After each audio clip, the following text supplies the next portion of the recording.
और आज हम अध्ययन करेंगे कक्षा 8 की हिंदी का, जिसका शीर्षक है युग की आशा।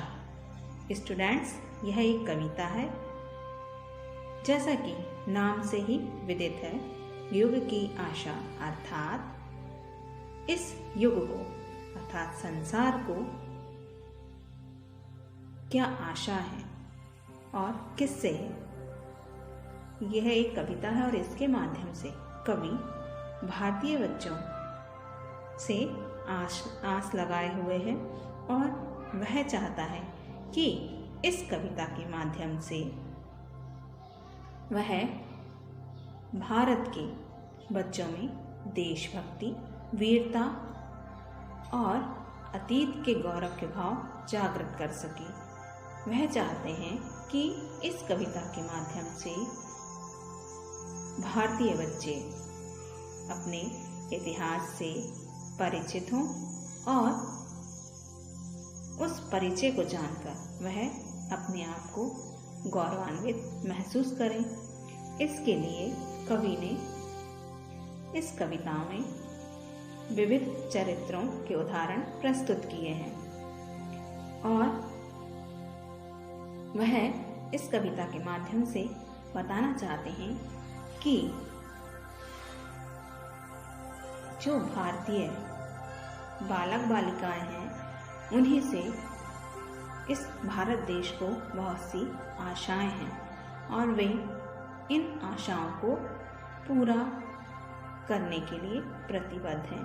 अर्थात उन्हें अपने देश के प्रति जो आशाएं देश ने लगाई हैं, वह उन आशाओं को पूर्ण करें। तो आइए शुरू करते हैं। युग की आशा हो कुमार, तुम युग की आशा हो। इन पंक्तियों के माध्यम से कवि कहता है कि हे मेरे देश के बच्चों, तुम ही इस युग की आशा हो। अर्थात तुम इस देश के होनहार बच्चे हो और यह देश तुमसे बहुत आशाएं करता है।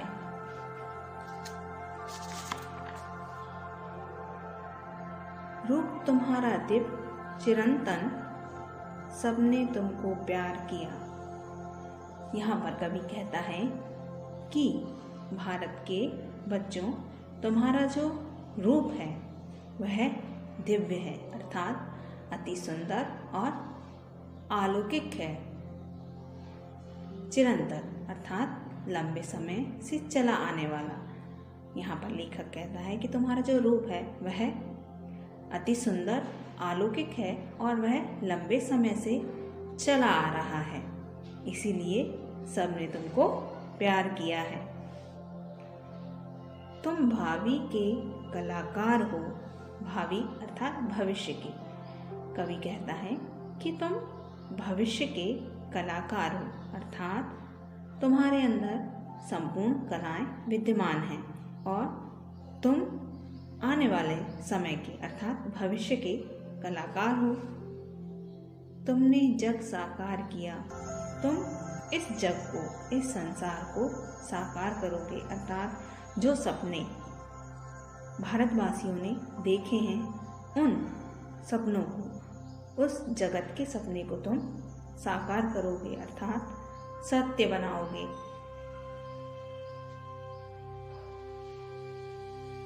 तुम्हें यशोदा के पलने की मधुर थपलियां जगा रही। अर्थात कवि कहते हैं कि जिस प्रकार माता यशोदा की थपलियां श्री कृष्ण को जगाया करती थी, उसी प्रकार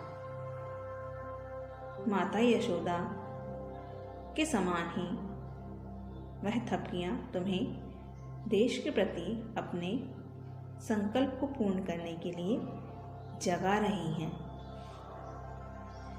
तुम्हें नंद की सकल सुरभियां वृंदावन में बुला रही और बाबानंद की जो सारी सुरभियां थी, सुरभियां मीन्स गाय, तो वृंदावन की जो गाय हैं बाबा नंद की, वह तुम्हें बुला रही हैं। कौशल्या के मातृमोह के बने तुम्ही उच्चारण थे। कौशल्या के मातृमोह के बने तुम्ही उच्चारण थे। इन पंक्तियों के माध्यम से कवि कहता है कि कौशल्या के मातृमोह अर्थात माता कौशल्या के मोह के तुम्ही उच्चारण थे। अर्थात उच्चारण मीन्स बोल, अर्थात कौशल्या माता के मोह में के जो बोल थे वह तुम ही थे। तुम वियोगिनी शकुंतला की शीतलता के कारण थे। हे मेरे देश के बच्चों, तुम्हें याद रखना चाहिए कि तुम ही वियोगिनी अर्थात वियोग के कारण दुखी या उदास कौशल्य शकुंतला के अर्थात वियोग के कारण दुखी शकुंतला के तुम ही शीतलता थे। अर्थात जिस प्रकार भरत ने शकुंतला को जो अपने पति के विरह में दुखी थी उसको शीतलता पहुंचाई थी, तो उसी प्रकार तुम भी इस युग को शीतलता या शांति पहुंचाने के कारण हो।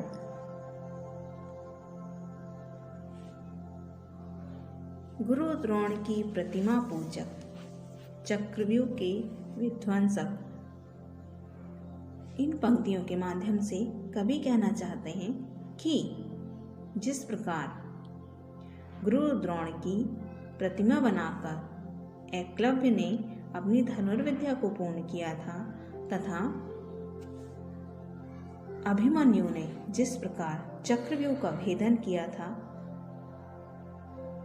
तुम भी उसी के समान हो। अर्थात उस एकलव्य और अभिमन्यु के समान ही तुम गुरु द्रोण की मूर्ति के पूजक और चक्रव्यूह को तोड़ने वाले हो। तुम प्रताप के अमर तेज हो, पन्ना के इतिहास प्रशंसक। जिस प्रकार महाराणा प्रताप का तेज अर्थात उनकी का जो गौरव था, तुम भी उसी गौरव के समान हो। और जिस प्रकार पन्ना धाय का प्रशंसक इतिहास है, तो वह प्रशंसक तुम ही हो। अर्थात तुम में एकलव्य, अभिमन्यु, महाराणा प्रताप और पन्ना धाय का रूप तुम्हारे अंदर विद्यमान है। तुम बैजू, तुम तानसेन हो। यहाँ पर कवि कहता है कि तुम बैजू जो राजा मानसिंह के दरबार के ध्रुपद गायक थे, जिनका नाम बैजनाथ भी था और इन्हें बैजू बावरा भी कहा जाता है।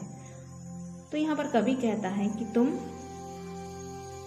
बैजू बावरा और तानसेन के समान महान गायक भी हो। वाल्मीकि तुम, तुलसी, सूर तुम सृष्टि के आदि रत्न हो। तो यहाँ पर कवि कहते हैं कि तुम्हारे अंदर वाल्मीकि, तुलसीदास और सूरदास भी विद्यमान है। तुम सृष्टि मीन्स संसार, तुम इस संसार के आदि रत्न मीन्स आदि होता है प्रारंभ का। तो तुम इस संसार के आदि रत्न हो, अर्थात तुम इस संसार के प्रथम रत्न हो। नहीं क्षितिज से हो तुम दूर और ना ही तुम क्षितिज से दूर हो। क्षितिज जहाँ पर धरती और आकाश मिलते हुए से प्रतीत होते हैं, उसे बोला जाता है क्षितिज। तो यहाँ पर कवि कहते हैं कि तुम इस संसार के प्रथम पुरुष हो और क्षितिज तुमसे दूर नहीं है।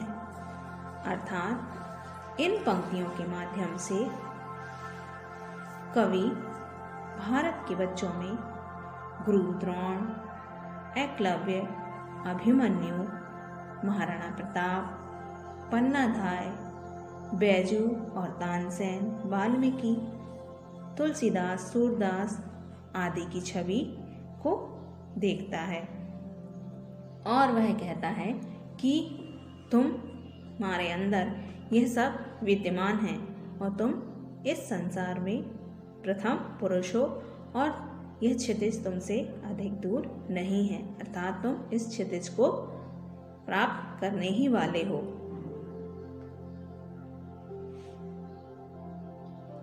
विप्लव के हो क्रांति गीत, तुम आशाओं की आशा हो। यहाँ पर कवि कहता है कि विप्लव के हो क्रांति गीत। विप्लव मीन्स उपद्रव, अर्थात तुम उथल पुथल या उपद्रव और बदलाव लाने वाले जो गीत हैं वह गीत तुम हो।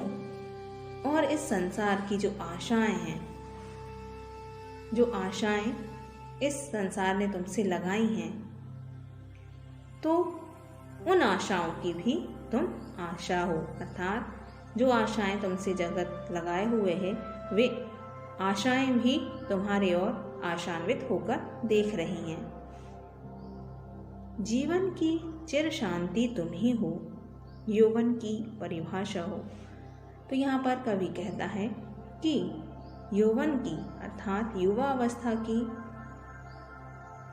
जो परिभाषा होती है, जो गुण होते हैं वह तुम्हारे अंदर हैं और जीवन की जो शांति है वह भी तुम्हारे अंदर विद्यमान है। इसी कारण इस युग को तुमसे कई आशाएं हैं।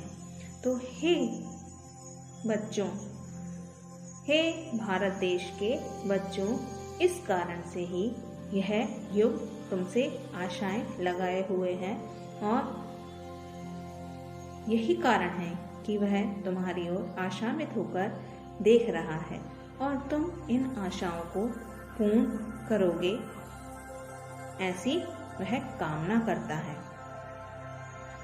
इन पंक्तियों के माध्यम से कवि कहना चाहता है कि तुम अर्थात भारत के जो बच्चे हैं वह उनसे कहना चाहता है कि तुम उपद्रव या उथल पुथल और बदलाव या उलटफेर के जो गीत हैं वह गीत तुम ही हो और इस देश की जो आशाएं हैं उन आशाओं की भी तुम ही आशा हो और जीवन की जो चिर शांति है, जो लंबी शांति है वह भी तुम ही हो। और यौवन की परिभाषा अर्थात यौवन की क्या परिभाषा होती है, यौवन क्या होता है, युवावस्था क्या है, तुम उससे परिचित हो, तुम उसको जानते हो। इन्हीं गुणों के कारण यह देश, यह युग तुमसे आशाएं लगाए हुए है। तो और हे बच्चों, तुम इस आशा को पूर्ति करने वाले हो, तुम ही इन आशाओं की पूर्ति करोगे। इन पंक्तियों के माध्यम से कवि ने भारत के बच्चों में देश प्रेम की भावना को जागृत करने का प्रयास किया है तथा उनको कई उदाहरणों द्वारा अपने देश के गौरव से परिचित होने का कार्य भी किया है, जिसके द्वारा बच्चे अपने देश के इतिहास से परिचित हो सकें तथा उस इतिहास को जानकर अपने आप को गौरवान्वित महसूस कर सकें, ऐसा इस कविता के माध्यम से प्रयास किया गया है। तो आई होप स्टूडेंट्स आज की वीडियो आपको पसंद आई होगी। तो आज के लिए बस इतना ही। Thank you for watching.